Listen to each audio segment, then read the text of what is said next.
Now let's talk about exporting in Cubase. Let's start with exporting a MIDI file. First, you need to pick a name and a location. Then this dialog box pops up. You can choose what you want exported in the MIDI file.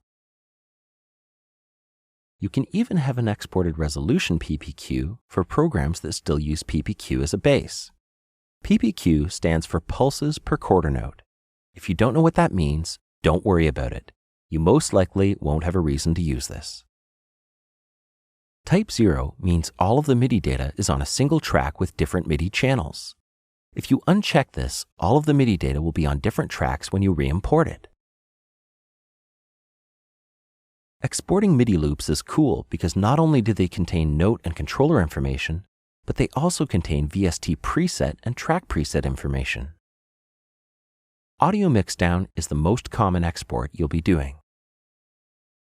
This is where you take everything that is between the left and right locators and mix it down to a single file. Make sure Channel Batch Export is unchecked. I'll explain that in the next chapter. You can pick the name, the path, the format, how many channels there will be, the sample rate, and the bit resolution. Let's choose WAV file as the format and make sure that stereo out is selected for the output. If you want to burn a CD, select 44.1 as the sample rate and 16-bit for the bit depth. You can even check this box here to import the mixdown back into Cubase to listen to it later. The neat thing about this area is that you can output individual outputs. You'll want to use real-time export if you're using external effects or if your project is really large. Some third-party plugins only behave properly when working in real time. Check with your manufacturer just to make sure. Otherwise, you can keep this unchecked. There are many more possibilities, in fact, too many to explain here, but you can see how powerful this is. The next option is selected tracks. Let's select some tracks on the project page and then select this option. Select a few tracks and then go to Export Selected Tracks under the File menu. You can decide whether to make a reference to the tracks or you can actually create copies. Next, a dialog box pops up, asking where you would like to export your tracks to.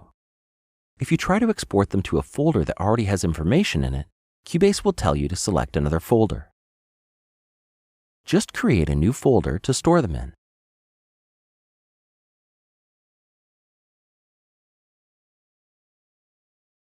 You can import the tracks using the Track Archive option. They show up as XML files. Select any tracks that you want to import here and make sure Copy Media File to Project folder is selected. This keeps everything nice and organized. Hit OK.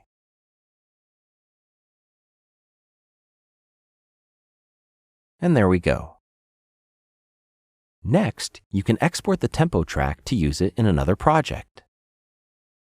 Exporting scores or music XML allows you to create copies of your scores in Cubase to share with other people. You have to have a score open to access these options. We'll talk about scoring in chapters 21, 22, and 23. And last but not least, you can export an OMF file. This allows you to save your project so that other DAWs can open it. You can select which tracks you want to export. Click this option if you only want to export the information between the left and right locators. Now you need to choose a spot on your hard drive to save it to. If you want to copy all of the media files, you can select this option. If you only want to copy media files that you're actually using, select Consolidate Edits. You can also add a little extra information to the beginning and end of each event using the handle length, in case you want to do minor editing later on. If your project isn't too big, you can export all of your audio files to one file. This makes your OMF easy to move around because it's just one big file. If we're talking gigabytes of audio and video files, then you'll want to use Export Media File References. There are some other options here, but you'll only need to check these if the person who's receiving the OMF wants them on or off. Generally, it's a compatibility issue. And that's it for exporting.